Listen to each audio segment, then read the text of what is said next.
Hello friends, तो ये हमारे सीरीज़ का तीसरा पार्ट है और इस पार्ट में हम समझेंगे बहुत इंपॉर्टेंट टॉपिक जिसका नाम है एज ऑफ रिवॉल्यूशन, है ना। तो ये टॉपिक थोड़ा सा मैं आपको बैकग्राउंड बता देता हूँ, फिर इस टॉपिक को हम स्टार्ट करेंगे। देखिए दोस्तों, अभी तक फ्रांस में फ्रेंच रिवॉल्यूशन हो चुका है। फ्रेंच रिवॉल्यूशन से फ्रांस में आया डेमोक्रेसी। उस डेमोक्रेसी को हटाकर नेपोलियन ने अपना शासन स्टार्ट किया, जिसको हम कहते हैं नेपोलियनिक रूल। समय के साथ में नेपोलियन का जो लालच है वो बहुत ज़्यादा बढ़ता जाता है दोस्तों, है ना। और इसी के खिलाफ बहुत से देशों ने मिलकर नेपोलियन के ऊपर अटैक कर दिया, जिसको हम बोलते हैं बैटल ऑफ वाटरलू। नेपोलियन की हार हो जाती है बैटल ऑफ वाटरलू में और इसके बाद होता है ट्रीटी ऑफ वियना। और ट्रीटी ऑफ वियना के बाद में मोनार्किक सिस्टम बोर्बन डायनेस्टी वाला फिर से वापस आ जाता है ना। और ये जो पर्टिकुलर समाज है जहां पर किंग मोनार्क रूल करेगा, उस समाज को हम कहते हैं कंजर्वेटिव समाज। कौन सा समाज कहते हैं? कंजर्वेटिव समाज, है ना। तो ये कहीं ना कहीं जो रिवॉल्यूशंस हैं, इसी कंजर्वेटिज्म को खत्म करने के लिए, ये जो मोनार्किक सिस्टम है उसको खत्म करने के लिए दोस्तों ये रिवॉल्यूशंस हुए थे, है ना। और इसी पर्टिकुलर रिवॉल्यूशंस को हम आज के इस पार्ट में समझेंगे, जिस टॉपिक का नाम है एज ऑफ रिवॉल्यूशन। ये टॉपिक बेसिकली 1830 से स्टार्ट होगा और हम लोग समझेंगे 1848 तक, फ्रॉम 1830 टू 1848, है ना। जैसे हमने दोस्तों शुरू से ही देखा है कि उस पूरे चैप्टर में हम यूरोप के बारे में पढ़ रहे हैं और यूरोप में बहुत से देश हैं, लेकिन यहाँ पर जो लीडरशिप रोल प्ले किया है वो किया है दोस्तों फ्रांस ने। और यहाँ भी लीडरशिप रोल कौन प्ले करेगा? फ्रांस ही करेगा दोस्तों, है ना। तो हम स्टार्ट करेंगे फ्रांस से। तो यहाँ पर चलिए समझते हैं फ्रांस का जो पर्टिकुलर रिवॉल्यूशन है जो 1830 में हुआ, जिसे जुलाई रिवॉल्यूशन के नाम से जाना जाता है। कौन सी रिवॉल्यूशन के नाम से? जुलाई रिवॉल्यूशन के नाम से जाना जाता है दोस्तों, है ना। तो चलिए समझते हैं जुलाई रिवॉल्यूशन क्या था। देखिए, जैसे मैंने आपको ऑलरेडी बताया अभी तक के कहानी में कि ट्रीटी ऑफ वियना के बाद में मोनार्किक सिस्टम वापस आ जाता है फ्रांस में, बोर्बन डायनेस्टी वापस आ जाता है, कंजर्वेटिज्म पूरा वापस आ जाता है। तो लोग ने जो फ्रांस की जनता थी, उन्होंने मिलकर रिवॉल्यूशन कर दिया इस मोनार्की सिस्टम, इस कंजर्वेटिज्म के खिलाफ, जिसको हम कहते हैं जुलाई रिवॉल्यूशन, जिसमें जो बोर्बन डायनेस्टी है उसको बाहर कर दिया गया और कॉन्स्टिट्यूशन को इस्टेब्लिश किया गया। और इसके साथ ही एक राजा को अपॉइंट किया गया, है ना, जिसका नाम था लुइस फिलिप। क्या नाम था दोस्तों? लुइस फिलिप, है ना। तो बेसिकली यहाँ पर कॉन्स्टिट्यूशन भी आ गया जुलाई रिवॉल्यूशन के बाद में और किंग भी आ गया, इसीलिए सेटअप को हम कहते हैं कॉन्स्टिट्यूशनल मोनार्क। कॉन्स्टिट्यूशनल मोनार्क का मतलब होता है कि कॉन्स्टिट्यूशन भी है और राजा भी है दोस्तों, है ना।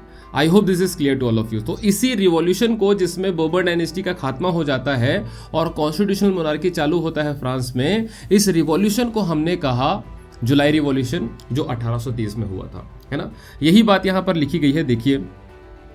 ओके, जुलाई रिवॉल्यूशन हुआ फ्रांस में 1830 में। बोर्बन जो किंग थे उसको बाहर कर दिया गया। कॉन्स्टिट्यूशनल मोनार्की मतलब होता है जहाँ पर कॉन्स्टिट्यूशन भी है और मोनार्क भी है, उसको यहाँ पर सेटअप किया गया फ्रांस में। और जो लुइस फिलिप थे वो यहाँ के नए लीडर बनते हैं, नए हेड बनते हैं दोस्तों, है ना। और इस पूरे मूवमेंट को किया किसने था? जो लिबरल नेशनलिस्ट लोग थे, जो लिबरल नेशनलिस्ट, जिसको मैंने मिडिल क्लास कहा था, उन्होंने ये पूरे रिवॉल्यूशन को लीड किया था, है ना। और वो किसको खत्म करना चाहते थे? मोनार्की सिस्टम वाले कंजर्वेटिव समाज को खत्म करना चाहते थे, है ना। यहाँ पर देखिए, यहाँ पर ड्यूक मैटरनिक, याद करिए ड्यूक मैटरनिक साहब, है ना, जिसको मैंने ट्रीटी ऑफ वियना में आपको बताया था। ड्यूक मैटरनिक, जिसने वो ट्रीटी ऑफ वियना पूरा होस्ट किया था, ऑस्ट्रिया के चांसलर थे ये, है ना।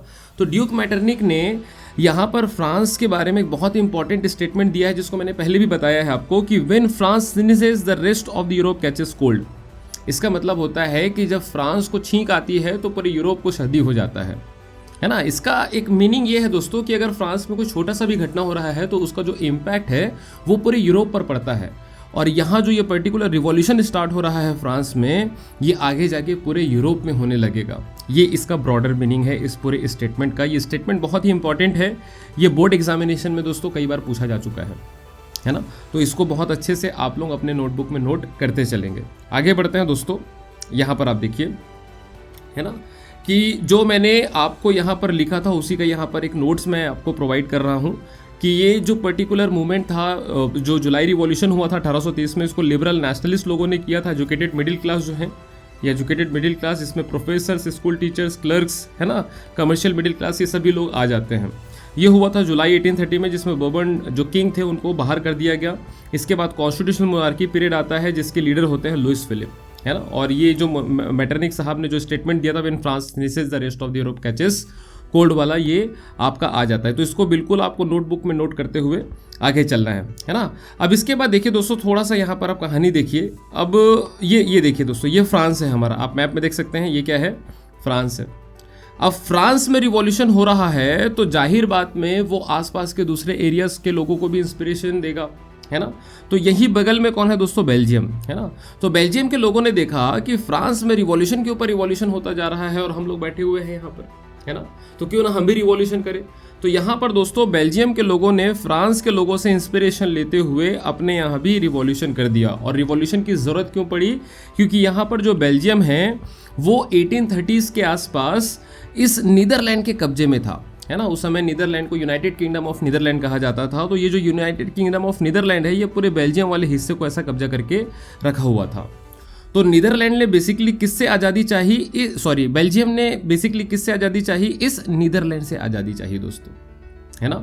तो यही हम बेल्जियम के रिवॉल्यूशन में देखते हैं कि ये जो जुलाई रिवॉल्यूशन स्पार्क्ड, जो इंस्पिरेशन इंस्पायर कर देता है ब्राज़ील के लोगों को। बेल्जियम का जो कैपिटल है दोस्तों वो ब्राज़ील है, यहाँ पर देखिए ये जो है ब्राज़ील है ना। आपने पावर शेयरिंग वाले चैप्टर में बहुत अच्छे से देखा है। ओके, देखिए आपको चीज़ों को रिलेट करते हुए चलना है दोस्तों बहुत अच्छे से, है ना। अब यहाँ पर आप देखिए, Belgium breaking away from the United Kingdom of Netherlands. तो बेल्जियम किससे अलग हो रहा है यहाँ पर, यूनाइटेड किंगडम ऑफ नीदरलैंड से। और ये भी कब हुआ था दोस्तों, 1830 में हुआ था। तो बेसिकली इसमें आपको दो बातें याद रखनी है। पहला ये है कि ये जो पूरा रिवॉल्यूशन हुआ है ये हुआ है 1830 में। और ये जो बेल्जियम है, जिसको ब्राज़ील का भी रिवॉल्यूशन कहते हैं, इनको आज़ादी मिली कब, कहाँ, किससे मिली आज़ादी, इनको यूनाइटेड किंगडम ऑफ नीदरलैंड से आज़ादी मिली। तो जो बेल्जियम है वो एक देश के रूप में आता है 1830 में, 1830 में। ओके, इतना ही है दोस्तों बेल्जियम में, है ना। अब आगे बढ़ते हैं फ्रेंड्स। यहाँ पर आप देखेंगे जो नेक्स्ट टॉपिक आता है वो है hunger, hardship and popular revolt. अभी तक हमने फ्रांस और बेल्जियम का केस स्टडी बहुत अच्छे से देख लिया है। अब हम यहाँ पर देखेंगे hunger, hardship and popular revolt, है ना। इसका थोड़ा सा मैं आपको थीम बता देता हूँ बहुत अच्छे से, देखिए समझिएगा। 1830 में दोस्तों पूरे यूरोप में, जैसे अभी हमारे पीरियड में आप देखेंगे 2020 के आसपास कोरोना स्टार्ट हुआ और इससे पूरे वर्ल्ड का जो इकोनॉमी है वो बहुत ज़्यादा नीचे आ गया दोस्तों। हमारे देश में भी इसका काफ़ी एडवर्स इम्पैक्ट पड़ा, लोगों का जॉब चले गया, पैसा नहीं था, है ना, काफ़ी ज़्यादा वो हार्ड टाइम हमने देखने को मिला। तो इसी तरीके से कुछ हार्ड टाइम जो है वो पूरे एरिया में जो है वो 1830 के आसपास आया, जिसको हम बोलते हैं ग्रेट इकोनॉमिक हार्डशिप। क्या बोलते हैं दोस्तों, ग्रेट इकोनॉमिक हार्डशिप, है ना। ग्रेट इकोनॉमिक हार्डशिप नाम से ही बड़ा क्लियर है। ये एक ऐसा दौर था जिसमें लोगों को बहुत ज़्यादा परेशानियां हुई। अब ये ऐसा क्यों हुआ, थोड़ा सा समझिएगा थीम इसमें। ऐसा इसलिए हुआ क्योंकि इस 1830s के टाइम पीरियड में जो पर्टिकुलर यूरोप का पॉपुलेशन है वो बहुत तेज़ी के साथ में दोस्तों बढ़ रहा था, बहुत तेज़ी के साथ में पॉपुलेशन बढ़ रहा था, लेकिन उस हिसाब से एम्प्लॉयमेंट नहीं बढ़ रहा था। अब आप बताइए, जब लोगों के पास एम्प्लॉयमेंट नहीं होगा, है ना, तो वो कोशिश करेंगे कि भाई हम गांव से या फिर अगर रूरल एरियाज में रहते हैं तो हम शहरों की तरफ माइग्रेट करें। लेकिन जब वो शहरों की तरफ माइग्रेट किए तब भी उनको जॉब नहीं मिला, और इससे उल्टा शहरों का जो बैलेंस था, शहर और जो विलेज वाला एरिया का जो बैलेंस था, अर्बन और रूरल वाला बैलेंस था, वो भी बिगड़ गया। लोगों को जॉब भी नहीं मिल रहा है, अनएम्प्लॉयमेंट बहुत बढ़ गया है। अनएम्प्लॉयमेंट नहीं है, सैलरी नहीं आ रही है, लोगों के पास में पैसा नहीं है जेब में बिल्कुल भी, है ना। वहीं दूसरी तरफ प्रोडक्शन भी बहुत डाउन है। तो पॉपुलेशन भी बढ़ रहा है, प्रोडक्शन इधर डाउन है। तो अगर पॉपुलेशन बहुत ज़्यादा बढ़ चुका है, प्रोडक्ट है ही नहीं, प्रोडक्ट की बहुत शॉर्टेज है, तो आप बताइए दोस्तों कमेंट सेक्शन में कि इन प्रोडक्ट्स की कीमत बढ़ेगी कि घटेगी। अगर प्रोडक्शन है नहीं तो प्रोडक्ट की जो क्वांटिटी है, जो अमाउंट है वो बहुत कम रहेगा, क्वांटिटी जो है वो बहुत कम रहेगा। समझ रहे हैं, मार्केट में प्रोडक्ट का बहुत ज़्यादा शॉर्टेज रहेगा और पॉपुलेशन बहुत ज़्यादा है, उनको चाहिए, डिमांड बहुत ज़्यादा है।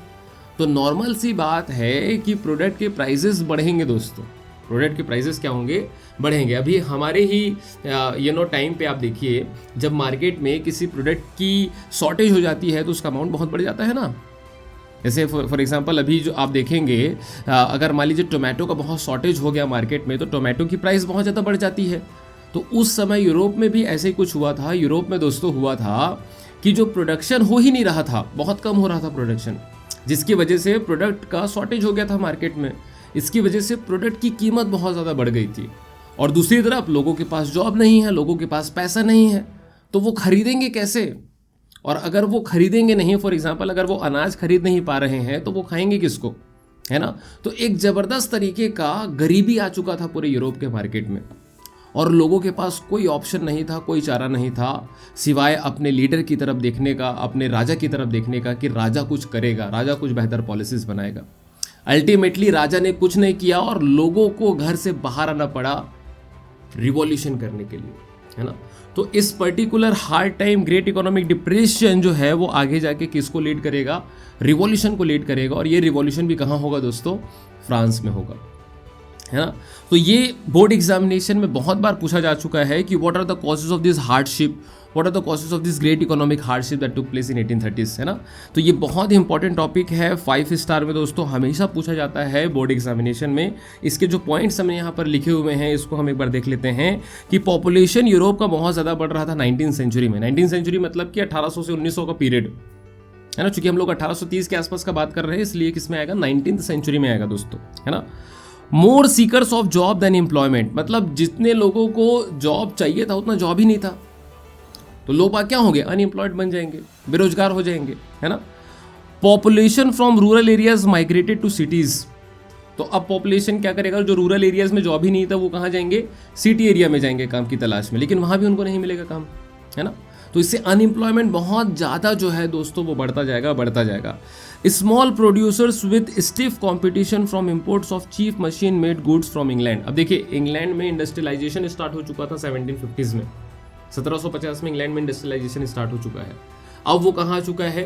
वो पूरे उसका जो प्रोडक्ट है, इंग्लैंड का जो पूरा प्रोडक्शन है वो बहुत ज़्यादा बढ़ चुका है इंडस्ट्रियलाइजेशन के बाद में। अब वो अपने जो प्रोडक्ट्स का क्वांटिटी बहुत बढ़ा रहा है इंडस्ट्रीज के माध्यम से, है ना? और क्वालिटी भी इंप्रूव हो रही है जो कि मशीन से बन रहा है। तो जब ये प्रोडक्ट फ्रांस के मार्केट में आता है जिसकी क्वालिटी भी बहुत अच्छी है, प्राइस भी बहुत कम है, तो जाहिर बात से लोग जो है मशीन का बना हुआ इंग्लैंड का सामान खरीदेंगे। फ्रांस के जो लोकल ट्रेडर्स हैं उनका प्रोडक्ट कोई खरीदेगा ही नहीं। तो जो फ्रांस के लोकल ट्रेडर्स हैं उनको क्या होगा दोस्तों? बहुत ज़्यादा नुकसान होगा। ये भी एक रीज़न था बहुत इंपॉर्टेंट, है ना, कि जो इंग्लैंड से मशीन मेड प्रोडक्ट्स आ रहे हैं उसकी वजह से लोकल ट्रेडर्स का सामान कोई खरीद नहीं रहा है, उनको बहुत ज़्यादा नुकसान उठाना पड़ रहा है। अरे समझ में? यस। इसके बाद में क्या है?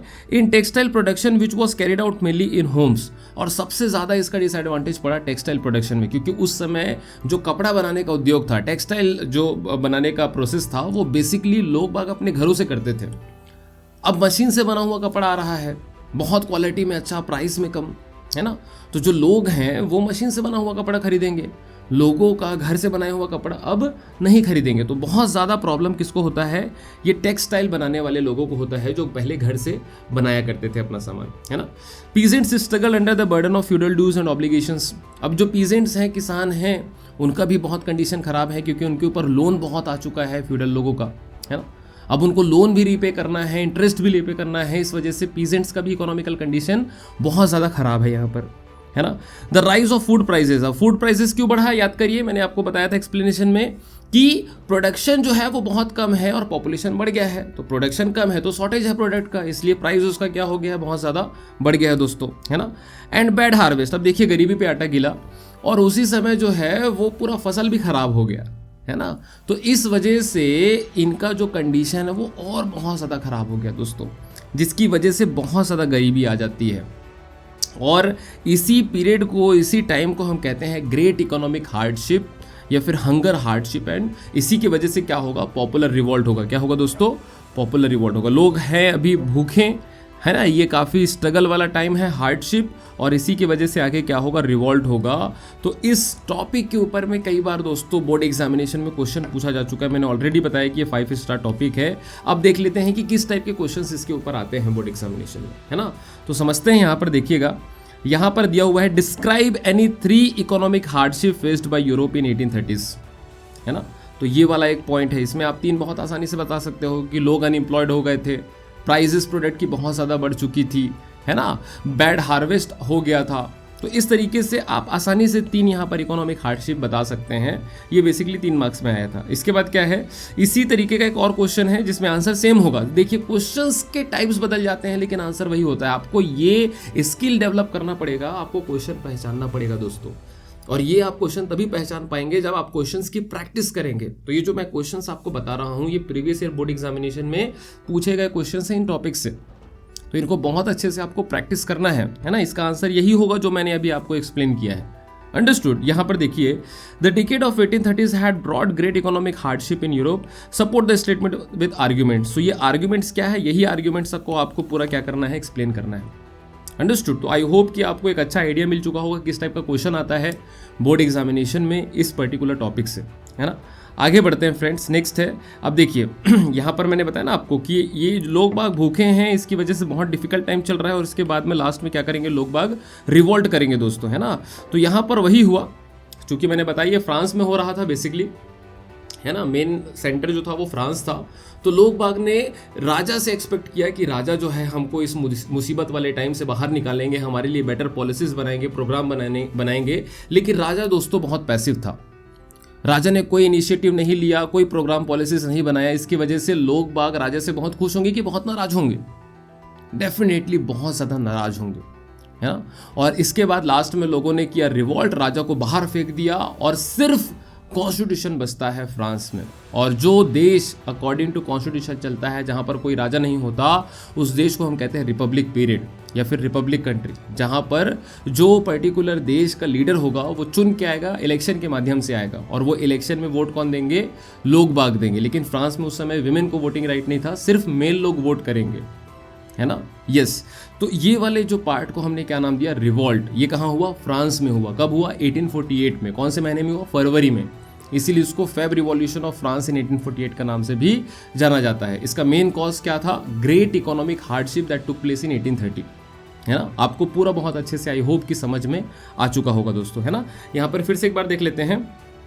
1848 फूड शॉर्टेज एक बहुत बड़ा रीजन था, वाइड स्प्रेड अनएम्प्लॉयमेंट भी था और फूड का शॉर्टेज भी था।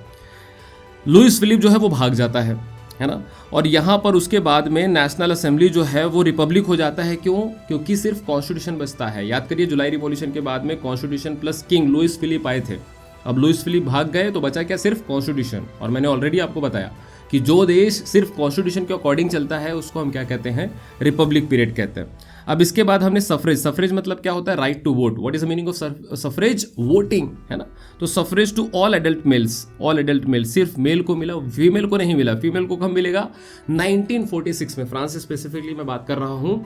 विमेन को बहुत वेट करना पड़ता है दोस्तों अपने वोटिंग राइट्स के लिए, है ना। तो ये एक बात आप याद रखेंगे, 1946 में फीमेल को, फ्रांस के फीमेल को वोटिंग राइट्स मिलेगा, है ना। तो यहाँ पर जो भी 21 साल या उससे अधिक के थे उनको, सभी मेल को क्या मिल जाएगा, वोटिंग राइट्स मिल जाएंगे। और दोस्तों यहाँ पर सभी को राइट टू वर्क का भी यहाँ पर गारंटी मिलता है। तो काफ़ी पॉजिटिव चेंजेस आते हैं 1848 का जो फ्रांस का रिवॉल्यूशन हुआ था उसके बाद, है ना। तो अभी तक दोस्तों हमने बेसिकली 3-4 टॉपिक को बहुत अच्छे से समझ लिया है।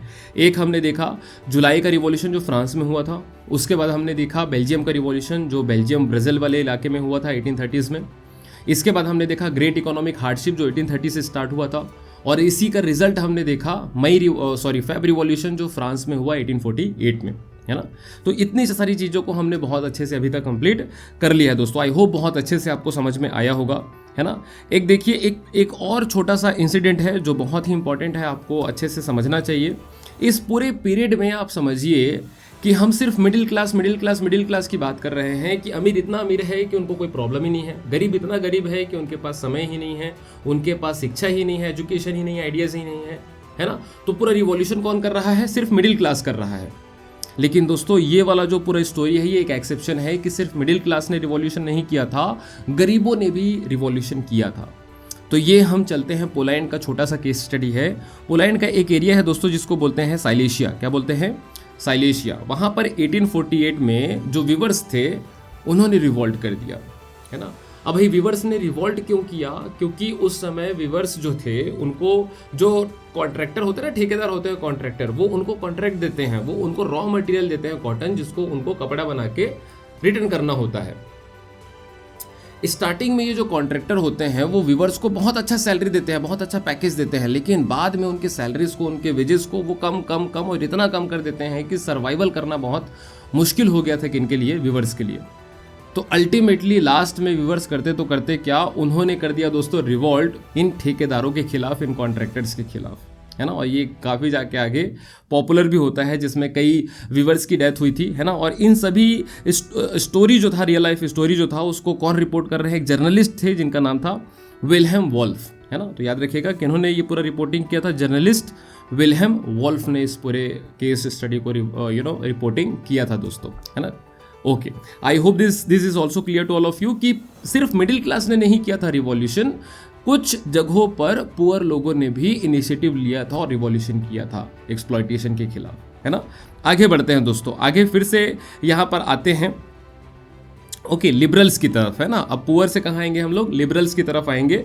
अब यहाँ पर देखिए, जो मैंने ऑलरेडी आपको बताया कि ये जो पर्टिकुलर फ्रांस है ना, यहाँ से जो चीज़ें निकल रही हैं, अब ये यूरोप के बाकी हिस्सों में आएगा, अब ये जर्मनी में आएगा, ग्रीस में आएगा और बाकी हिस्सों में आएगा। अब देखिए कैसे आता है ना, थोड़ा समझिए इसको, है ना। यहाँ पर देखिए, parallel to the revolt of the poor, revolution led by the educated middle class was underway, है ना। जो पुअर के साथ साथ एजुकेटेड मिडिल क्लास भी यहाँ पर अब रिवॉल्ट कर रहे हैं। ये पुअर ने कहाँ किया है, ये पोलैंड के साइलेशिया वाले इलाके में किया है। ओके, आगे बढ़ते हैं। 1814 in France had brought about the abdication of the monarch and the republic based on universal male suffrage had been proclaimed. 1848 में फ्रांस में रिवॉल्यूशन हुआ, जिसमें मोनार्की सिस्टम पूरी तरीके से खत्म हो गया और एक रिपब्लिक पीरियड स्टार्ट हुआ, जहां पर लीडर चुन के आएगा लोगों के माध्यम से। ओके, यस, ये भी हमने देख लिया। In other parts of Europe where independent nation state did not yet exist such as Germany, Italy, Poland and Austro Hungarian empire. अब इन देशों में भी, जर्मनी, इटली जैसे देशों में भी अब स्ट्रगल स्टार्ट होगा कि वहां भी मोनार्की सिस्टम से आज़ादी मिल सके और एक रिपब्लिक डेमोक्रेटिक सिस्टम इस्टेब्लिश हो सके दोस्तों, है ना। They took advantage of the growing popular arrest to push their demands for the creation of nation state on parliamentary principles, a constitution, freedom of the press and freedom of association. तो अब ये भी demand कर रहे हैं कि उनके यहाँ भी इस तरीके का freedom based democratic Republic start हो सके, जहाँ पर दोस्तों पार्लियामेंट हो, जहाँ पर कानून बने कॉन्स्टिट्यूशन के हिसाब से। किसके हिसाब से, कॉन्स्टिट्यूशन के हिसाब से। एक ऐसा मीडिया हो, एक ऐसा प्रेस हो, एक ऐसा न्यूज़पेपर हो जिनको आज़ादी हो सही को सही दिखाने का और गलत को गलत दिखाने का। फ्रीडम ऑफ एसोसिएशन हो कि हम ग्रुप बना सके, पॉलिटिकल एसोसिएशन कर सके, जहाँ पर हम गवर्नमेंट के पॉलिसीज़ को अच्छा और बुरा बोल सके दोस्तों, है ना। Yes, so these were basically the demand, और ये हो रहा था फ्रांस के अलावा अब बाकी हिस्सों में। ये मैप बहुत इंपॉर्टेंट है दोस्तों, इस बार एक बार देख लीजिए इसको बहुत अच्छे से, कहाँ किस देश का लोकेशन है यूरोप में, है ना। तो आप देखेंगे फ्रांस से ही लगा हुआ दोस्तों बेल्जियम है। ये दोनों मैंने आपको बता दिया ऑलरेडी, फ्रांस और बेल्जियम हमने बहुत अच्छे से कवर कर लिया है ना। अब हम आगे बढ़ेंगे जर्मनी की तरफ। कहाँ आगे बढ़ेंगे, जर्मनी। देखिए जर्मनी भी फ्रांस के साथ में बॉर्डर यहाँ पर शेयर किया हुआ है ना। तो ये देश जो है वो बहुत इंपॉर्टेंट है। इसी के साथ साथ आगे जो नेक्स्ट पार्ट होगा उसमें हम देखेंगे इटली का पूरा केस स्टडी, है ना। ये इटली है दोस्तों। इसके अलावा हम देखेंगे ये जो है दोस्तों, इसको हम बोलते हैं ब्रिटेन यूनाइटेड किंगडम वाला हिस्सा, है ना। तो आगे जो नेक्स्ट पार्ट होगा उसमें हम 3 देशों का बहुत ही स्पेसिफिकली यूनिफिकेशन वाला टॉपिक देखेंगे, इसलिए अभी यहाँ पर उनका लोकेशन आप बहुत अच्छे से समझ लो। एक तो फ्रांस का हमने देख लिया, बेल्जियम का हमने देख लिया, अब आगे जो नेक्स्ट पार्ट होगा उसमें हम इटली का भी देखेंगे, जर्मन का यूनिफिकेशन का भी देखेंगे और यूनाइटेड किंगडम वाला भी देखेंगे। ये वाला जो हिस्सा है ना दोस्तों, ये क्या है, यूनाइटेड किंगडम वाला हिस्सा है ना, इसको भी हम बहुत अच्छे से समझेंगे। फ्रांस की इधर इस तरफ आता है स्पेन, इसको भी थोड़ा सा आप देख लीजिए, है ना। स्विट्जरलैंड जो है वो भी यहाँ पर है ना। याद रखिए जो गुज़िपी मैज़िनी साहब ने यंग यूरोप की स्थापना बर्न सिटी में की थी, जो कहाँ आता है, स्विट्जरलैंड में ही आता है दोस्तों, है ना। Yes, so this many content, this many topic we have already covered. अब आगे बढ़ते हैं दोस्तों, है ना, और आगे हम चलते हैं जर्मनी के फ्रैंकफर्ट पार्लियामेंट में। कहाँ चलते हैं, जर्मनी के फ्रैंकफर्ट पार्लियामेंट में, है ना। चलिए समझते हैं दोस्तों इसको। एक बार मैं आपको समझा देता हूँ, फिर उसके बाद यहाँ पर नोट्स के माध्यम से आपको बता दूंगा। देखिए क्या हुआ था। जर्मनी जो है, आप देखेंगे यहाँ पर मैप में फिर से, जर्मनी जस्ट फ्रांस के बगल में है। अब वही बात हो गई, है ना, कि फ्रांस में रिवॉल्यूशन के बाद रिवॉल्यूशन हो रहा है, तो जर्मन के लोग फ्रांस का पूरा रिवॉल्यूशन देख के इंस्पायर हो गए कि भाई हमको भी हमारे देश में, हमारे एरिया में, है ना, कुछ रिवॉल्यूशन करना चाहिए, मोनार्की सिस्टम खत्म करके डेमोक्रेसी इस्टेब्लिश करना चाहिए, कॉन्स्टिट्यूशन इस्टेब्लिश करना चाहिए। और उस समय जर्मनी काफ़ी हिस्सों में डिवाइडेड था, तो वो चाहते थे कि जर्मनी को एक भी करे, है ना, डेमोक्रेसी भी लेके आए, रिपब्लिक सिस्टम भी लेके आए। डेमोक्रेसी रिपब्लिक में अंतर ये होता है दोस्तों कि डेमोक्रेसी मतलब जनता, है ना, the peoples power, and Republic मतलब होता है the leader of the nation will be elected person, है ना। दोनों एक ही है, डेमोक्रेटिक रिपब्लिक, इसीलिए हम इसको दोनों को एक साथ बोलते हैं, डेमोक्रेटिक रिपब्लिक, जहां जनता का पावर होगा और जनता अपने रिप्रेजेंटेटिव को चुन के भेजेगी। Is it clear to all of you? Yes, आगे बढ़ते हैं। नेक्स्ट है यहाँ पर देखिए जर्मनी, फ्रैंकफर्ट पार्लियामेंट यहाँ पर हम समझ रहे हैं। थोड़ा सा समझ जाइए क्या है ये फ्रैंकफर्ट पार्लियामेंट, है ना। जैसे मैंने ऑलरेडी आपको बताया, जर्मन के जो लोग थे वो फ्रांस के लोगों से इंस्पायर्ड थे काफ़ी, अपने देश में भी कुछ करना चाहते थे वो, है ना। तो इसी पर्पज से पूरे जर्मनी से कुछ लोगों को इलेक्ट करके भेजा जाता है एक पार्लियामेंट में, जहां पर टोटल मेंबर्स होते हैं 831। ये 831 सभी इलेक्टेड रिप्रेजेंटेटिव्स होते हैं जो पूरे जर्मनी से आते हैं दोस्तों। और ये जर्मनी का एक शहर है जिसका नाम है फ्रैंकफर्ट, और उसके अंदर आता है एक चर्च जिसका नाम है सेंट पॉल चर्च। तो ये सभी 831 मेंबर सेंट पॉल चर्च में बैठते हैं डिस्कशन करने के लिए कि हम इस मोनार्की सिस्टम का जो एक्सप्लॉयटेशन है उसको कैसे कम करें, कैसे दूर करें, है ना। तो ये सभी डिस्कशन के बाद में एक प्रपोजल निकालते हैं कि हम एक कॉन्स्टिट्यूशन बनाएंगे और राजा को इसको बताएंगे, है ना। राजा भी होगा, कॉन्स्टिट्यूशन भी होगा दोस्तों, कॉन्स्टिट्यूशन के ऊपर राजा होगा। लेकिन यहाँ पर एक टर्म्स एंड कंडीशन है कि राजा होगा जरूर, लेकिन वो हर डिसीजन किसके अकॉर्डिंग लेगा, कॉन्स्टिट्यूशन के अकॉर्डिंग लेगा। वो कॉन्स्टिट्यूशन के अगेंस्ट में नहीं जा सकता। तो उन्होंने एक ऐसा प्रपोजल बनाया दोस्तों, एक कॉन्स्टिट्यूशनल मोनार्की वाला प्रपोजल बनाया, जहां पर कॉन्स्टिट्यूशन भी होगा, मोनार्क राजा भी होगा। राजा हर डिसीजन किसके अकॉर्डिंग लेगा, कॉन्स्टिट्यूशन के अकॉर्डिंग लेगा। अब इन्होंने जो ड्राफ्ट बनाया था इसको ये प्रेजेंट किए किंग के पास में। अब किंग ने देखा ये पूरा प्रपोजल, तो भाई जाहिर सी बात है, बताइए किंग ये प्रपोजल देख के खुश होगा कि बहुत ज़्यादा नाराज होगा दोस्तों। तो डेफिनेटली किंग जो है वो बहुत ज़्यादा नाराज होगा। क्यों? क्योंकि इस कॉन्स्टिट्यूशन को इंप्लीमेंट कर देने के बाद में, इस प्रपोजल को इंप्लीमेंट कर देने के बाद में राजा का जो पावर है ना वो ड्रास्टिक रूप में कम हो जाने वाला था, और कोई भी राजा अपने पावर को कम तो करना नहीं चाहेगा। इसलिए राजा ने आर्मी की मदद से और आसपास के छोटे राजाओं को बताकर इन सभी चीज़ों को उनसे सपोर्ट हासिल कर लिया। तो आसपास के राजाओं के सपोर्ट से और आर्मी की मदद से राजा ने इस पूरे पार्लियामेंट को ख़त्म कर दिया, इस पूरे मीटिंग को ख़त्म कर दिया। और इस तरीके से दोस्तों ये जो फ्रैंकफर्ट पार्लियामेंट है वो अपने ऑब्जेक्टिव को अचीव नहीं कर पाया, है ना। तो ये है पूरा कहानी इस फ्रैंकफर्ट पार्लियामेंट का। कहाँ हुआ? जर्मनी में हुआ दोस्तों, है ना। यस, स्टार्ट करते हैं, यहाँ पर आगे बढ़ते हैं। देखिए जैसे कि मैंने ऑलरेडी बताया कि यहाँ पर जो है मिडिल क्लास के लोग बेसिकली यहाँ पर फ्रैंकफर्ट पार्लियामेंट करते हैं और ये इस्टेब्लिश करते हैं ऑल जर्मन नेशनल असेंबली, है ना। 18 मई 1848 को हुआ था। 831 कितने रिप्रेजेंटेटिव्स थे? 831 इलेक्टेड रिप्रेजेंटेटिव्स थे जो फ्रैंकफर्ट पार्लियामेंट को कंडक्ट करते हैं। कौन से चर्च में? सेंट पॉल चर्च में, है ना। यहाँ पर ये याद रखिएगा, सेंट पॉल चर्च है ये। दे ड्राफ्टेड अ कॉन्स्टिट्यूशन, इन्होंने एक कॉन्स्टिट्यूशन बनाया जिसको हेड कौन करेगा? मोनार्क, राजा करेगा, जो कि इस कॉन्स्टिट्यूशन के अकॉर्डिंग डिसीजन लेगा, पार्लियामेंट के अकॉर्डिंग डिसीजन लेगा दोस्तों, है ना। यस, अब उसके बाद में जैसे ब्रिटेन में है ना कि ब्रिटेन में पार्लियामेंट भी है, किंग भी है, लेकिन किंग जो है सिर्फ सेरेमोनियल पोस्ट है दोस्तों, मेन जो है वो पार्लियामेंट है, मेन जो है वहाँ का कॉन्स्टिट्यूशन है दोस्तों। तो उसी तरीके का सेटअप यहाँ पर वो चाहते थे। When the deputies offered the crown on this terms to Friedrich Wilhelm IV, उस समय के वो राजा थे फ्रेडरिच विल्हेम IV, प्रशिया के, प्रशिया आज का जर्मनी है दोस्तों, है ना, याद रखिएगा। He rejected it and joined other monarchs to oppose the elected assembly, उसने दूसरे राजाओं का सहयोग लिया, उनसे मुलाकात की और आर्मी की मदद से उन्होंने उस पूरे पार्लियामेंट को दोस्तों खत्म कर दिया, एबोलिश कर दिया, है ना। यहाँ पर देखिए, while the opposition of the aristocrats and the military became stronger, in the end troops were called in and the assembly was forced to disband कर दिया गया, खत्म कर दिया गया। बाकी एरिस्टोक्रेट्स मतलब वही राजा, मोनार्क्स, है ना, और आर्मी की मदद से भेजा गया, टुकड़ी सेना को भेजा गया, आर्मी को भेजा गया, ट्रुप्स को भेजा गया और इस पूरे पार्लियामेंट को खत्म कर दिया गया, डिसबैंड कर दिया गया, है ना। तो इस तरीके से ये जो पार्लियामेंट है वो अपने टारगेट्स को, अपने ऑब्जेक्टिव्स को अचीव नहीं कर पाता है। तो दोस्तों यहाँ पर एक क्वेश्चन बनता है कि क्या ये पार्लियामेंट पूरी तरीके से अनसक्सेसफुल था? बिल्कुल, यहाँ पर कमेंट सेक्शन करके आप बताइए, कमेंट सेक्शन में कमेंट करके आप बताइए कि क्या आपको लगता है कि ये पार्लियामेंट, फ्रैंकफर्ट का जो पार्लियामेंट हुआ था ये पूरी तरीके से अनसक्सेसफुल हुआ था, है ना। वीडियो को पॉज करके थोड़ा देर के लिए आप कमेंट सेक्शन में जवाब दे दीजिएगा, फिर उसके बाद आगे सुनिएगा, है ना। यस, तो आई होप कि आपने कमेंट सेक्शन में जवाब दे दिया होगा इस क्वेश्चन का। आगे बढ़ते हैं दोस्तों। तो इसका जवाब ये है कि जो ये फ्रैंकफर्ट पार्लियामेंट है ये पूरी तरीके से अनसक्सेसफुल नहीं हुआ था।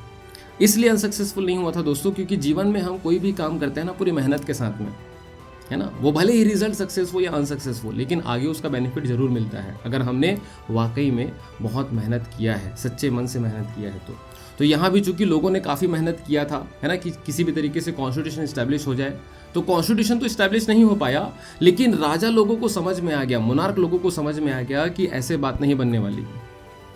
हम इन रिवॉल्यूशनरीज को बार बार शांत नहीं कर सकते, बार बार सप्रेस नहीं कर सकते। हम इनको बंद करेंगे फिर ये चालू करेंगे, हम बंद करेंगे फिर ये चालू करेंगे, ये परमानेंट सॉल्यूशन नहीं है। परमानेंट सॉल्यूशन यही है कि इन लोगों से बातचीत किया जाए और इनके जो डिमांड्स हैं उनको सुना जाए और उनको इम्प्लीमेंट किया जाए, इनको कुछ कंसेशन दिया जाए। ये एक परमानेंट सॉल्यूशन हो सकता है। तो यही बात यहाँ पर कहा गया है कि ये दोस्तों जो पूरी तरीके से फेल नहीं हुआ, यहाँ पर राजाओं को समझ में आ गया कि इन लिबरल्स को, इन रिवॉल्यूशनरीज को हमको क्या देना है, कंसेशन देना है। इसी के बाद से ये जो सर्फडम है ना, जो गुलामी है और बॉन्डेड लेबर है, उसको एबोलिश कर दिया गया 1848 के बाद में। पहले ये चल रहा था, अब इसको क्या कर दिया गया, एबोलिश कर दिया गया।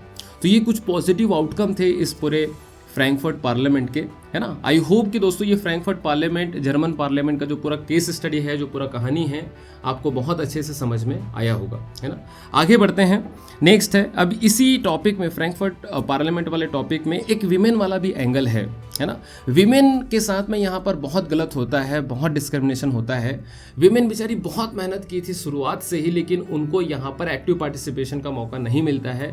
दे were only suppose to observe the meeting, they were not allowed to participate in the meeting, है ना। तो जो वो 831 रिप्रेजेंटेटिव्स पूरे देश भर से आए थे, उसमें से एक भी विमेन नहीं थी।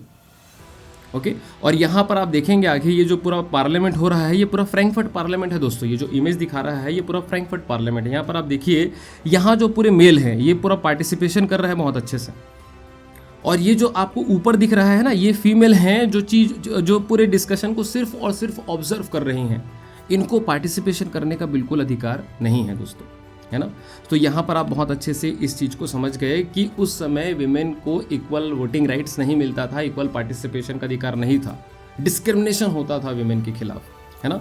तो वहीं पर यहाँ पर बताया गया है कि फेमिनिस्ट एक ऐसा मूवमेंट है जहाँ पर हम डिमांड करते हैं कि विमेन के साथ किसी भी तरीके का डिस्क्रिमिनेशन ना हो, विमेन के साथ में इक्वालिटी हो और उनका सोशल, इकोनॉमिक और पॉलिटिकल इक्वालिटी मिले। सोशल मतलब समाज में उनके साथ कोई गलत व्यवहार ना हो, इकोनॉमिकल मतलब कि अगर काम कर रही हैं तो उनको मेल और फीमेल दोनों को बराबर वेजेस मिले, बराबर काम मिले, बिजनेस में उनको मौका मिले जैसे मेल को मिलता है। तीसरा है पॉलिटिकल राइट्स, कि उनको भी वोटिंग का अधिकार मिले। सबसे इंपॉर्टेंट यही था पॉलिटिकल, कि उनको वोटिंग राइट्स नहीं मिलता था दोस्तों। अब ये बताइए कि अगर उनको वोटिंग राइट्स ही नहीं मिलेगा, अगर उनको रिप्रेजेंटेशन करने का मौका ही नहीं मिलेगा, तो कैसे वो डिसीजन लेंगी, और अगर वो डिसीजन नहीं लेंगी तो उनका स्टेटस कैसे इंप्रूव होगा दोस्तों, है ना। तो ये एक बहुत ही इंपॉर्टेंट है।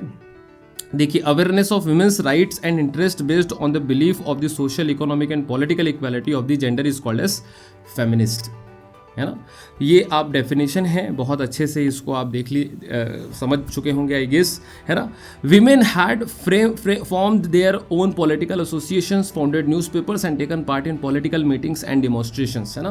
तो वो जो है पॉलिटिकल एसोसिएशंस तो बना रही थी, न्यूज़पेपर चला रही थी, कई सारे पॉलिटिकल मीटिंग्स में पार्टिसिपेट कर रही थी, लेकिन उनको वोटिंग राइट्स और ये जो जर्मन पार्लियामेंट में पार्टिसिपेट करने का मौका नहीं मिला।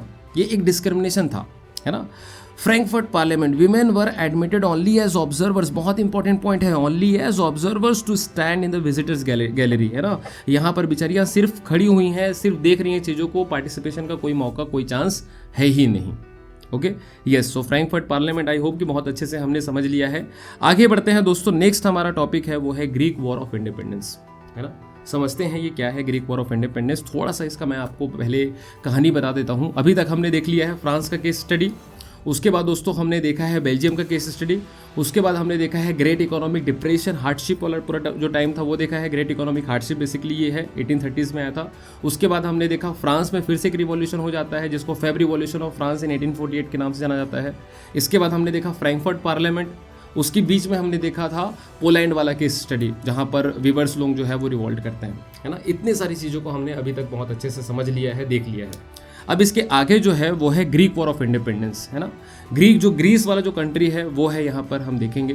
थोड़ा सा मैं आपको बताता हूँ, अच्छे से समझिएगा, है ना। काफ़ी इंटरेस्टिंग ये कहानी है, स्टडी है। ओके, देखिए, ये जो ग्रीस है ना दोस्तों, ये यूरोप का बहुत ही इंपॉर्टेंट देश है और ये 1830s के आसपास एक मुस्लिम एम्पायर के कब्जे में था जिसका नाम था ओटोमन एम्पायर, है ना। तो ओटोमन एम्पायर आप सभी ने नाम बहुत अच्छे से सुना होगा। आज का जो टर्की है वो पहले क्या कहलाता था, ओटोमन एम्पायर कहलाता था। तो ओटोमन एम्पायर एक मुस्लिम एम्पायर, ग्रीस एक क्रिश्चियन कंट्री।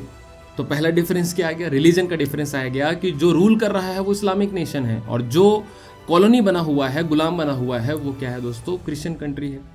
और यूरोप के बाकी सभी देश भी क्रिश्चियन कंट्री है ना। तीसरा चीज ये है, पहला चीज तो हो गया गुलाम है ग्रीस किसका, ओटोमन एम्पायर का। दूसरा चीज हो गया कि क्रिश्चियन कंट्री है, बाकी यूरोप के सभी देश भी क्रिश्चियन कंट्री है। तीसरा है ग्रीस हिस्टोरिकली बहुत पुराना देश है, बहुत एंसेंट कंट्री है और ऐसा माना जाता है कि पूरे यूरोप का जो सिविलाइजेशन है वो कहाँ से स्टार्ट हुआ, ग्रीस से स्टार्ट हुआ। इसीलिए ग्रीस का एक टाइटल भी मिला हुआ है, क्रेडल ऑफ यूरोपियन सिविलाइजेशन, है ना। तो ग्रीस में ये जो बिगिनिंग हुआ है यूरोपियन सिविलाइजेशन का, अंडरस्टूड। तो आप ये बताइए दोस्तों कि जब ये लोग क्या फील करते होंगे ग्रीस का, बिल्कुल अच्छा फील नहीं करते होंगे। उनको आज़ादी चाहिए, कौन किससे आज़ादी चाहिए, मुस्लिम रूल से आज़ादी चाहिए, ओटोमन एम्पायर से आज़ादी चाहिए, है ना। तो उनका आज़ादी का इंस्पिरेशन दो चीज़ बनता है।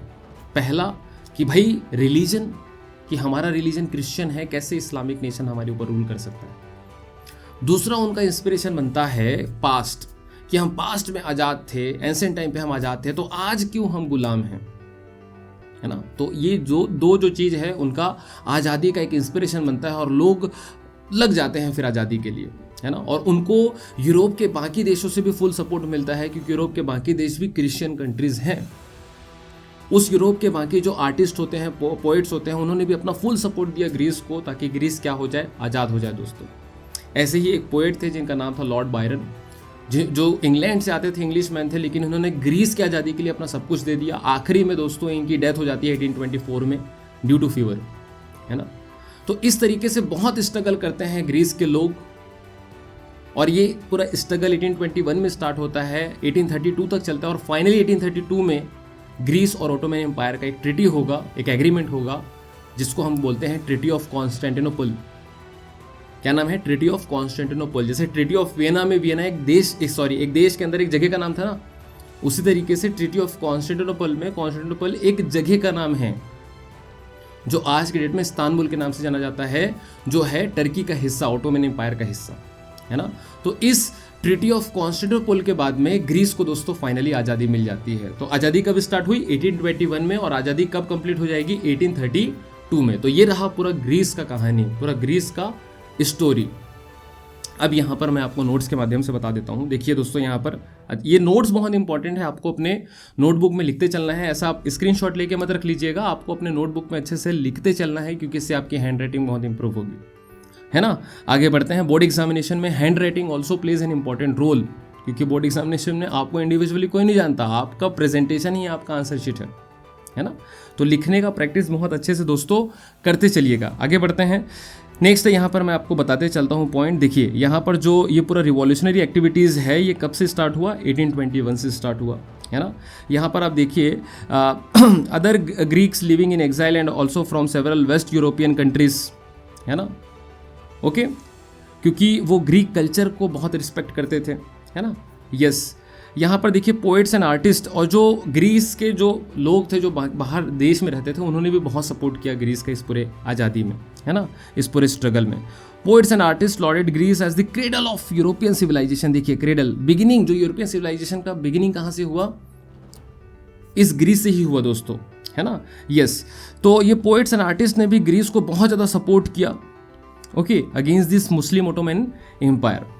इंग्लिश पोइट लॉर्ड बायरन, ये इन्हीं के बारे में बता रहा था। लॉर्ड बायरन जो थे उन्होंने पूरा सपोर्ट किया, लेकिन लास्ट में 1824 में उनकी डेथ हो जाती है ड्यू टू फीवर, है ना। फाइनली ट्रीटी ऑफ कॉन्स्टेंटिनोपल होता है, जो आज के डेट में इस्तांबुल है, ओटोमन एम्पायर टर्की का हिस्सा है। 1832 में फाइनली ये जो ट्रीटी ऑफ कॉन्स्टेंटिनोपल होता है, उसके बाद में ग्रीस जो है वो एक इंडिपेंडेंट कंट्री बन जाता है दोस्तों, है ना। तो ये रहा ग्रीस का एक कहानी, ग्रीस का एक story of independence, the Greek struggle of independence, है ना। यस, ये हमने बहुत अच्छे से समझ लिया। थोड़ा सा मैं यहाँ पर मैं समझा देता हूँ। यहाँ पर दो मैं आपको पिक्चर दिखा रहा हूँ। पहले पिक्चर में दोस्तों यहाँ पर आप देखेंगे जो ये लोग हैं काफ़ी एक्सप्लॉइटेड नज़र आ रहे हैं। ये बेसिकली ग्रीस के लोग हैं, जिनको टर्क्स जो ओटोमन एम्पायर की जो आर्मी है उन्होंने पूरा एक्सप्लॉइट किया हुआ है ना। और इसको बनाया है डेलाक्रॉइक्स ने। किसने बनाया है? डेलाक्रॉइक्स ने। यहाँ पर आप देख सकते हैं दोस्तों, ये इमेज है ना, एनसीईआरटी में बहुत अच्छे से दिया हुआ है। So this is the reflection of the people of Greece that how exploited they were under the Ottoman empire. Okay, yes, ये जो पूरा बैटल चल रहा है ग्रीस और ओटोमन एम्पायर के बीच में, वहाँ का एक सीन है जो कहाँ पर हो रहा है दोस्तों? कायोस में हो रहा है। ये देखिए कायोस, यहाँ पर अगर मैं मैप में दिखाना चाहूँ तो ये है दोस्तों, ये वाला हिस्सा है जो आप देखेंगे टर्की और ग्रीस के जो बीच में पड़ता है दोस्तों कायोस, यहाँ पर का हिस्सा है ना। स्पेलिंग सी की जगह किया चुका है बट जगह वही है ना। यहाँ आप मैप में देखिए फ्रेंड्स, ये है टर्की जिसको हम उस समय ओटोमन एम्पायर के नाम से जानते हैं। ये है ग्रीस वाला पूरा हिस्सा जिसको आप यहाँ पर देख सकते हैं। तो ये जो ओटोमन एम्पायर है ना, ये पूरा ग्रीस के ऊपर ऐसे करके कंट्रोल किया हुआ था। फिर फाइनली बहुत स्ट्रगल के बाद में लास्ट में जो है ये ग्रीस जो है वो आज़ाद होता है। कौन सी ईयर में? 1832 में, है ना। देखिए बिना मैप का कॉन्सेप्ट अधूरा है। आई एम टेलिंग यू, बिना मैप का जो है वो कॉन्सेप्ट अधूरा है। तो स्पेशली ज्योग्राफी, जो पूरा सोशल साइंस है ना, उसमें मैप का कंट्रीब्यूशन दोस्तों बहुत इंपॉर्टेंट है ना। तो मैप को साइड बाय साइड, जब भी आप कोई लोकेशन देखते हैं, आप में एक इंटरेस्ट होना चाहिए कि आप देखें कि वो पर्टिकुलर लोकेशन मैप में कहाँ आता है। जैसे आपने यहाँ पर देखा भाई ग्रीस, तो देख लिए कहाँ पर है मैप में। ओटोमन एम्पायर देख लिए कहाँ पर है मैप में, है ना। Ottoman empire basically Middle East का कंट्री है जो आपको देखने को मिलेगा कि इस्लाम रिलीजन को फॉलो करता है। और ये जो ग्रीस है वो यूरोपियन कंट्री है जो क्रिश्चियन रिलीजन को फॉलो करता है। और यही पूरा आधार बनता है उनके स्ट्रगल का, है ना। तो ये कहाँ से समझ में आएगा? ये आप मैप देखेंगे तब समझ में आएगा, है ना। तो मैप का इंपॉर्टेंस जो है वो बहुत ही इंपॉर्टेंट है। आज के टॉपिक का, आज के सीरीज का, आज के पार्ट का जो लास्ट टॉपिक है दोस्तों वो यही है रोमांटिसिज्म, या फिर romantic imagination and national feeling. इसको रोमांटिसिज्म के नाम से भी जाना जाता है। अब आप सोचेंगे भाई ये हिस्ट्री में रोमांटिक वगैरह चीज़ें कहाँ से आ गई? तो दोस्तों मैं पहले ही डिस्क्लेमर दे देता हूँ ताकि आपका इमेजिनेशन कहीं और जाए, है ना। तो इस पर्टिकुलर रोमांटिसिज्म या फिर जो romantic imagination and national feeling का मतलब है, रोमांटिसिज्म का मतलब है कल्चरल मूवमेंट। एक ऐसा मूवमेंट जहाँ बेस है कल्चर, जहाँ हम कल्चर के आधार पे, के बेसिस पे हम लोगों को एक करना चाहते हैं, है ना। तो थोड़ा सा मैं यहाँ का भी आपको कहानी बता देता हूँ, फिर नोट्स के माध्यम से मैं आगे आपको समझाऊंगा, है ना। देखिए दोस्तों, इस पूरे रोमांटिसिज्म वाले टॉपिक में ये बताया गया है कि आप किसी देश को अटैक करके, आप किसी देश पर कब्जा करके, आप किसी देश को वॉर, युद्ध करके, जीत कर अपने हिस्से में मिला सकते हैं पॉलिटिकली, उन पर कब्जा कर सकते हैं, है ना। लेकिन उन लोगों को आपके देश के प्रति प्यार करना नहीं सिखा सकते। जैसे फॉर एग्जांपल अभी आपको बताऊं, रशिया ने यूक्रेन के ऊपर अटैक कर दिया। अब रशिया यूक्रेन के ऊपर अटैक करके यूक्रेन पर कब्जा जरूर कर सकता है, लेकिन यूक्रेन के लोगों के दिलों पर कब्जा नहीं कर सकता, है ना। तो सिर्फ टेरिटरी को जीत मात्र लेने से कोई देश नहीं बन जाता दोस्तों। देश बनता है लोगों से, और लोगों के दिलों में देश के प्रति प्यार होना बहुत ज़रूरी है। एक उस कल्चर को जानना बहुत ज़रूरी है जिस कल्चर को वे बिलोंग करते हैं, है ना। तो इस रोमांटिसिज्म वाले टॉपिक में उसी कल्चर की बात की गई थी। अब लोगों को कल्चर को बताने के लिए इन्होंने कुछ बहुत ही इंपॉर्टेंट चीज़ों को एक टूल, एक वेपन की तरह यूज़ किया। फॉर एग्जाम्पल जैसे सॉन्ग है, डांस है, पोएम है, फोकलोर्स, फोक टेल्स है, जिसको लोकल स्टोरीज और कहानी और कविताएं कहते हैं। इन सभी चीज़ों के माध्यम से इन्होंने लोगों को एक करने की कोशिश की, है ना। अल्टीमेटली जो लैंग्वेज, कल्चर का ही हिस्सा होता है, जो सॉन्ग है, डांस है, वो भी किसका हिस्सा होता है? कल्चर का ही हिस्सा होता है। तो इन्होंने local language, song, dance, music, art, drama, है ना, इन सभी चीज़ों के माध्यम से लोगों को एक करने की कोशिश की। इन्होंने साइंस और लॉजिक को साइड कर दिया और ये फोकस किए इमोशनल पार्ट पर लोगों का, ये फोकस किए इंट्यूशनल पार्ट पर, मिस्टिकल पार्ट पर। अब ये इमोशनल तो आप बहुत अच्छे से जानते हैं कि हमारी भावनाएं, हमारी फीलिंग्स। इंट्यूशन का मतलब होता है दोस्तों कि हमको जो है हमारी आत्मा कुछ जब बताती है तो उसको हम कहते हैं इंट्यूशन, अंतरात्मा की आवाज़, है ना, जिसका कोई साइंस और कोई लॉजिक से रिलेशन नहीं है। हमको हमारे पास कोई प्रूफ नहीं है। कई बार होता है ना कि हमको आभास हो जाता है पहले से कि कुछ बहुत अच्छा होने वाला है या कुछ बहुत बुरा होने वाला है। उसका हमारे पास में कोई साइंस नहीं है, कोई लॉजिक नहीं है, कोई रीजनिंग नहीं है कि ऐसा क्यों लग रहा है, बट लग रहा है। इसी को हम कहते हैं इंट्यूशन। ओके। मिस्टिकल का मतलब होता है स्ट्रेंज, है ना। तो ये इमोशनल पार्ट पर मोर फोकस करते हैं कौन, रोमांटिसिज्म वाला जो पूरा कल्चरल मूवमेंट है वो, है ना।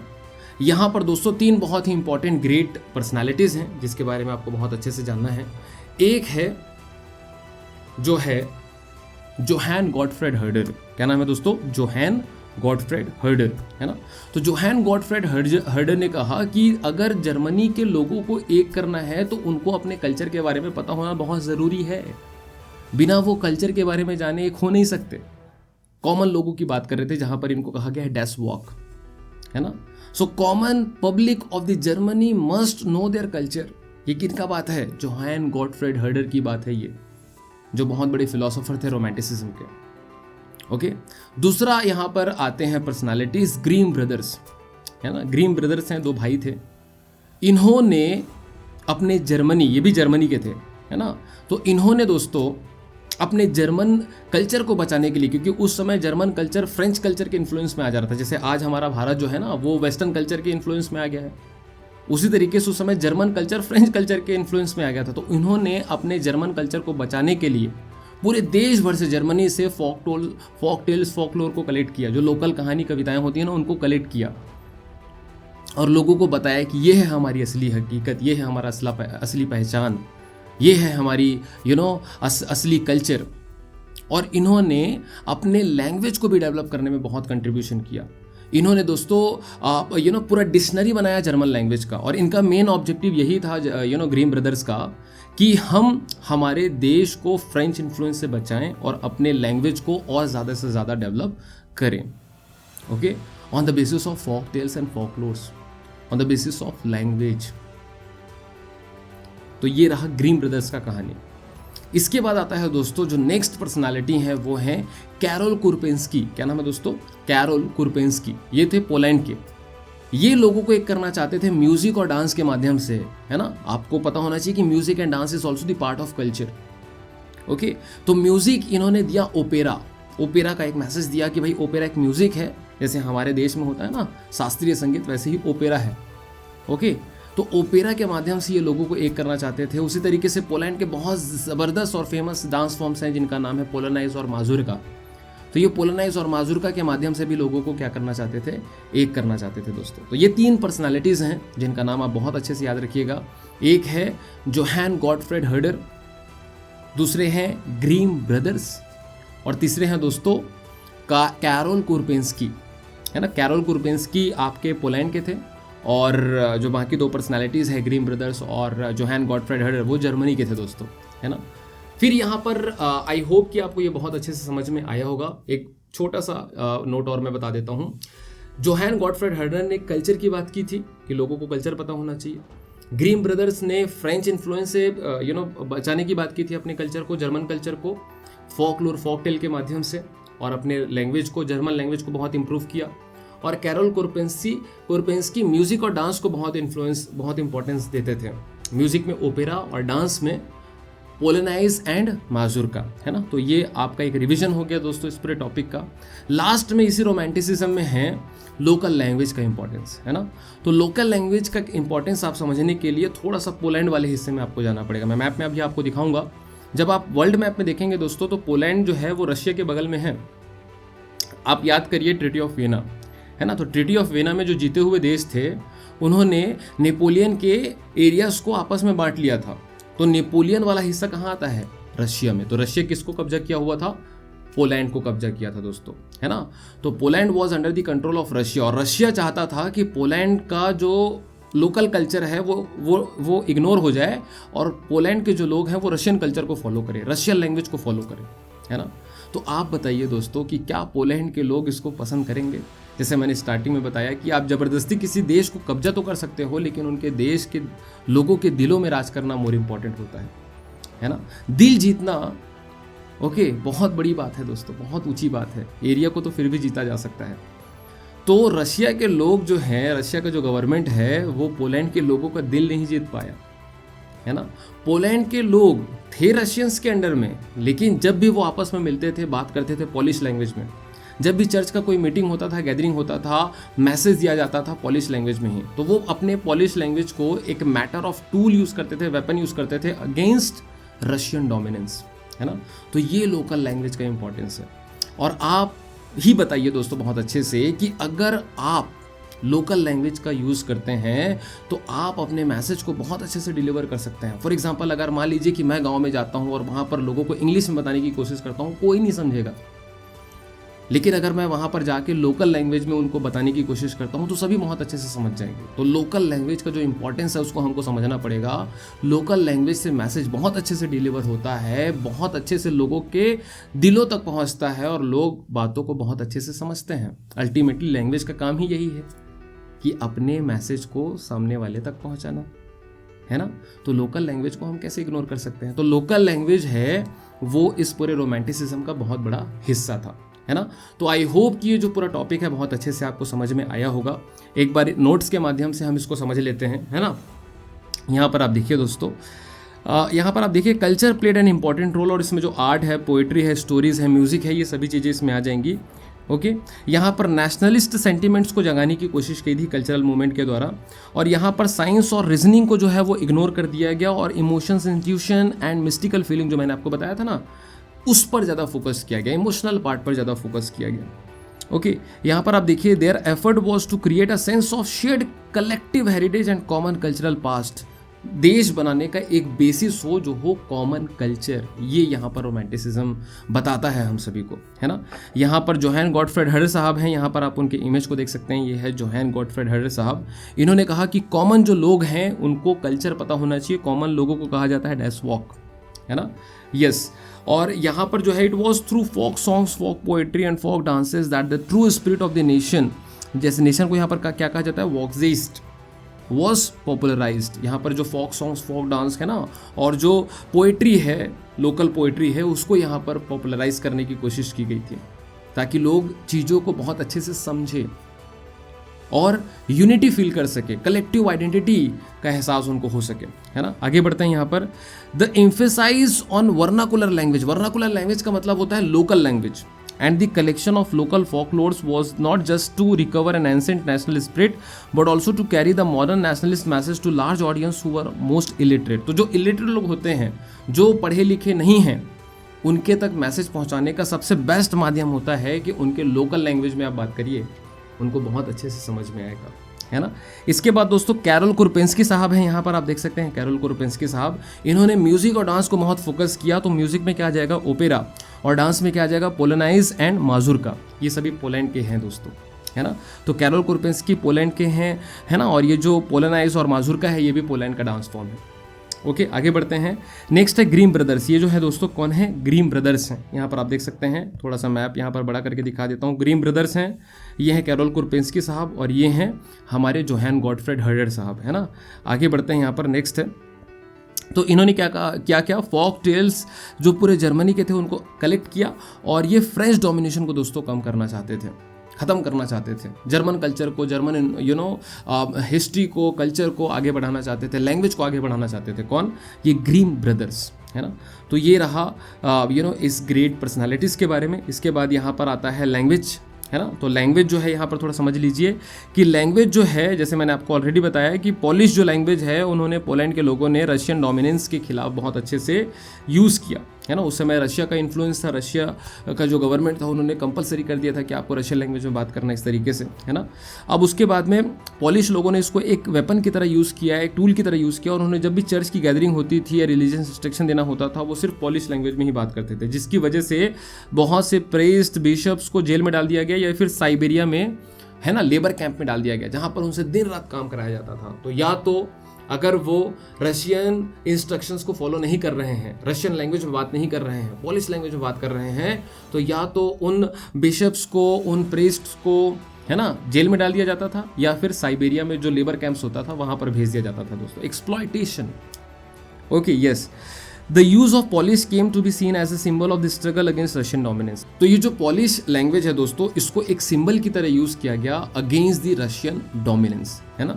तो आई होप ये आपको बहुत अच्छे समझ में आया होगा। एक चीज जो लास्ट में मैं आपको बताना चाहता हूँ दोस्तों, कि ये जो टॉपिक है ना, ये अपने आप में बहुत इंपॉर्टेंट टॉपिक है, इसको आप 5 स्टार में लीजिएगा, है ना।